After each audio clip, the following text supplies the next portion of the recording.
Bienvenue dans Libère ton potentiel, le podcast qui décode la numérologie et la spiritualité pour donner plus de sens à sa vie. Aujourd'hui, je vous propose de passer en revue la période 2021-2025 sous l'éclairage de la numérologie et de découvrir les différentes étapes de la transition planétaire qui nous attendent. Et je tiens aussi à noter que les grandes vagues évolutives que je vais évoquer sont tout le temps corroborées par l'astrologie, même si je n'y ferai pas référence car à ce niveau-là, ce n'est pas ma spécialité. Et commençons par un petit rappel concernant 2020. 2020 a été le début d'une période de choix à faire. Le 2 symbolise le choix en numérologie. Choix entre deux lignes de temps qui vont nous engager pour le long terme. Première ligne de temps, c'est s'accrocher à l'ancien monde et vouloir le faire perdurer en tentant de rafistoler les structures d'autrefois qui s'écroulent, à savoir une société basée sur la spéculation, l'endettement, l'appauvrissement, la compétition féroce où la fin justifie les moyens, la science sans conscience, l'exploitation des ressources de la planète. Et notons que dans cette ligne de temps-là, le genre humain est considéré comme une ressource à exploiter. Cette ligne de temps conduit à la technocratie. C'est quoi la technocratie ? C'est un monde où la technologie domine la vie au lieu d'être à son service, où l'humanité devient dépendante à son égard et en perd la maîtrise, et où l'humanité dérive vers le transhumanisme, un monde où l'humain est donc considéré comme une machine. Deuxième ligne de temps, s'ouvrir à la possibilité de construire, de mettre en place les fondations de quelque chose que l'on choisit en conscience. On bâtit ses rêves, on leur donne vie. C'est l'essence même du 4 que l'on retrouvait donc en 2020, qui était en numérologie une année 4. 2021 en numérologie, c'est une année universelle 5, c'est-à-dire que c'est une année qui pousse à sortir de sa zone de confort et de sécurité, car le 5, c'est l'aventure, la nouveauté, la liberté, le changement, la fin de l'ancien. Le 5 sonne le glas de tout ce qui a fait son temps, mais qui est devenu obsolète. Le 5 nous invite à oser lâcher ses acquis. Il nous invite à prendre des risques et à oublier cette formule « un tien vaut mieux que deux, tu les auras ». Alors on va encore hésiter et osciller entre le credo sécuritaire mais liberticide de renforcer le conservatisme et de tenter de consolider les vieux paradigmes existants d'une part et oser l'aventure d'un monde nouveau mais inconnu d'autre part. Ça va forcément déboucher sur des conflits parce que les super nantis qui dominent le monde défendront bec et ongles leurs acquis, tandis que les laissés pour compte qui n'auront plus rien à perdre risquent de se déchaîner en perdant toute maîtrise émotionnelle. Ça va donc être une année musclée, entre guillemets. Beaucoup de changements seront parfois vécus sous forme de choc émotionnel, dus à des révélations bouleversantes pour le collectif humain, mais provoquant aussi une grande ouverture de conscience, car le 5 est une vibration qui porte à l'ouverture d'esprit. Symboliquement, c'est le papillon qui s'extrait de sa chrysalide et c'est le moment où l'on se transforme d'un être rampant en un être volant. Nous allons vivre les transitions alchimiques nécessaires pour être au mieux positionnés l'année suivante.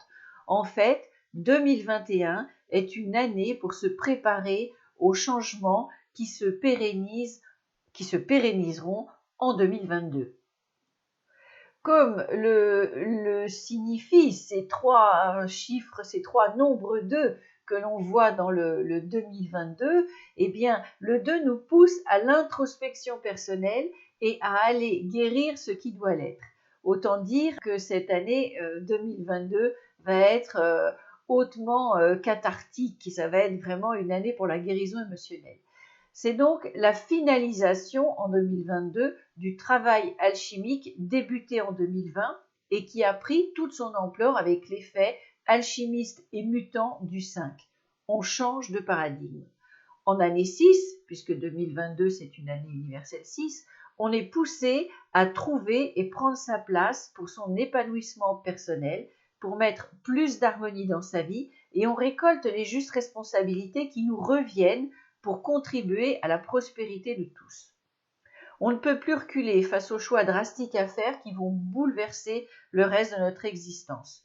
Ce qui n'est plus harmonie va être détruit pour redonner à la vie la juste place qui lui revient.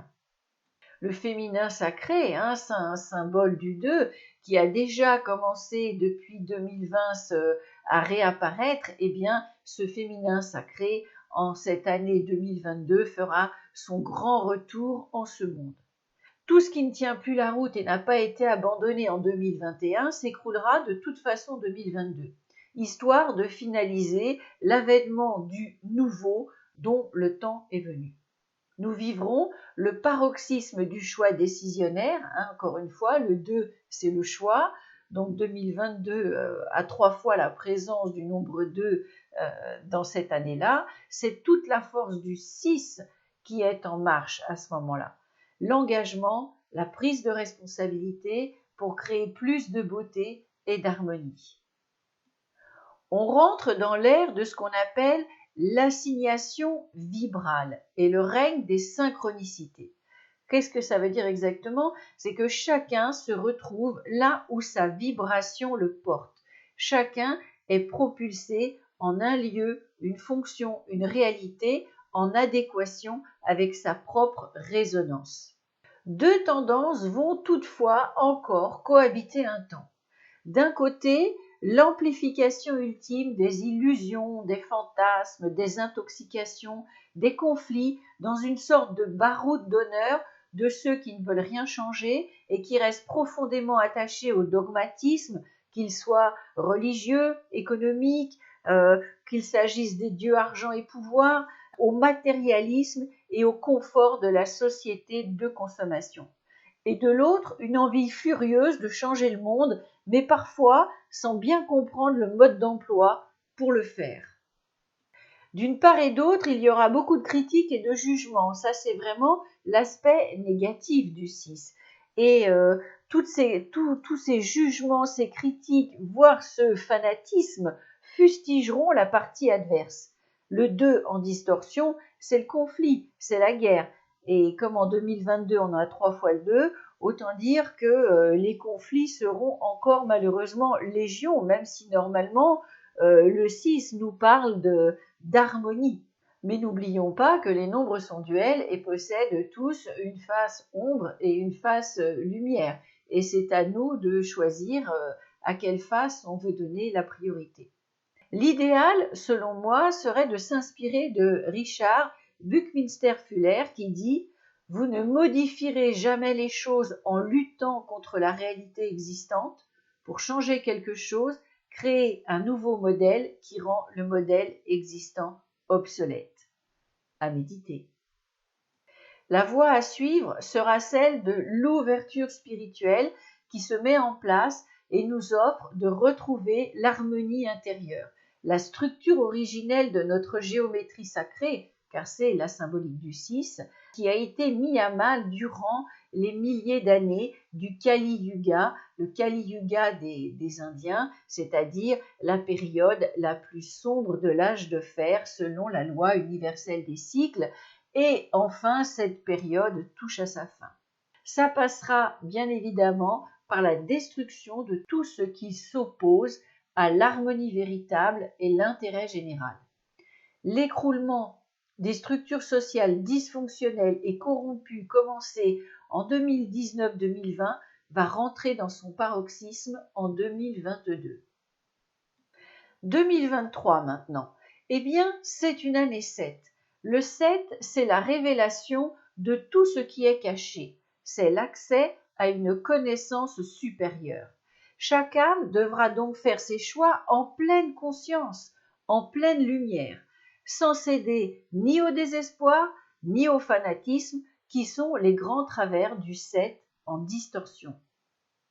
Après de nombreuses révélations qui seront faites au collectif humain, ce sera une année d'émancipation, le passage réel à l'âge adulte pour notre humanité jusqu'alors adolescente et immature. 2023 est l'année de la révélation du potentiel humain qui était en dormance, avec pour beaucoup un réveil de notre ADN non codant qui va révéler le génie qui sommeille en chacun. Les génies vont fleurir dans tous les domaines, à n'en pas douter. La loi de Pareto en sociologie, à savoir que 20% des humains, ceux dont le potentiel est pleinement opérationnel, donc c'est pas beaucoup, produisent à eux seuls 80% des œuvres remarquables de la richesse du collectif humain, eh bien, cette loi de Pareto pourrait bien devenir obsolète et on pourrait voir la donne s'inverser, et ça, c'est une très bonne nouvelle.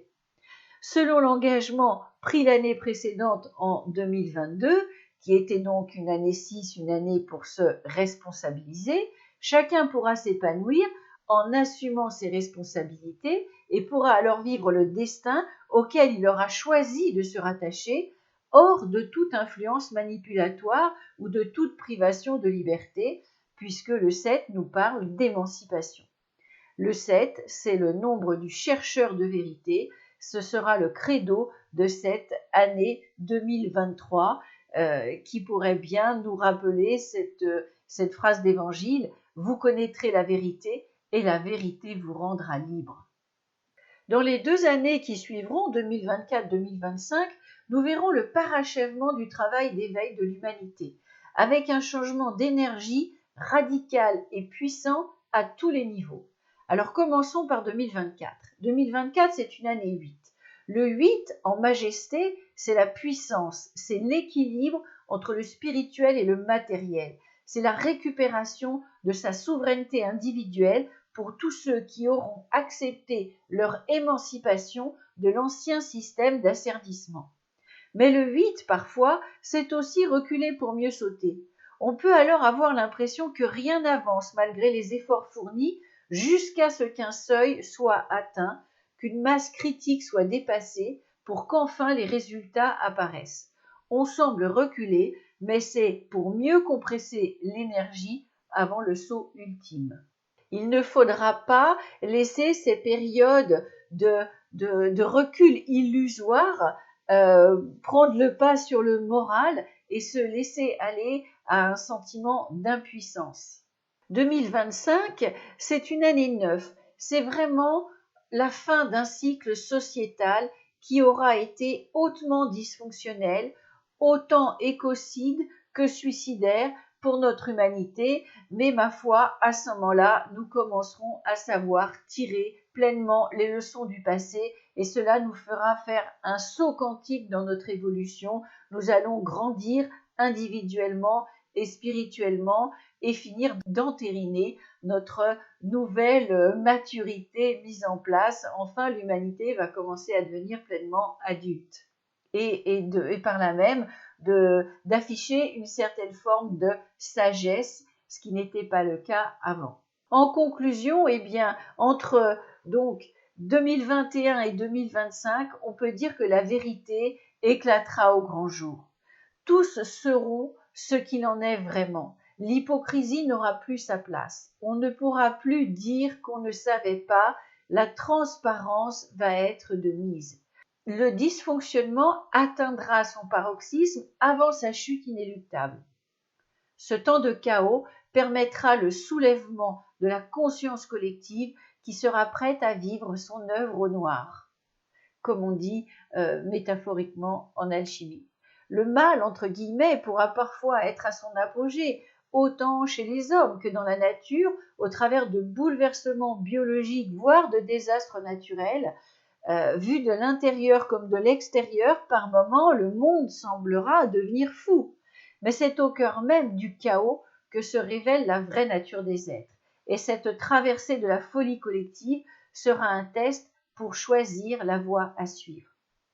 Les portes du choix et de l'engagement qui seront restées grandes ouvertes, surtout donc à partir de 2020 et donc entre 2020, 2021, 2022, vont se refermer. Et en 2025, les choix seront faits et entérinés. Enfin, nous saurons où nous allons. Durant cette période 2021-2025, nous vivrons des tribulations à tous les niveaux.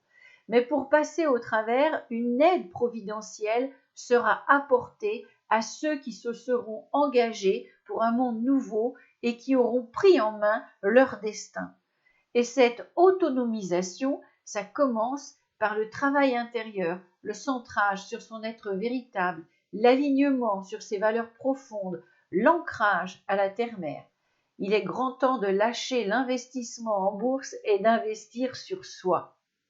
À partir de 2026, qui sera une année 1, eh bien, ce sera le début d'un nouveau cycle. Nous poursuivrons l'œuvre alchimique que nous vivons actuellement, mais après l'œuvre noire, ce sera l'œuvre au blanc, tout un programme. C'est tout pour aujourd'hui. À bientôt les amis.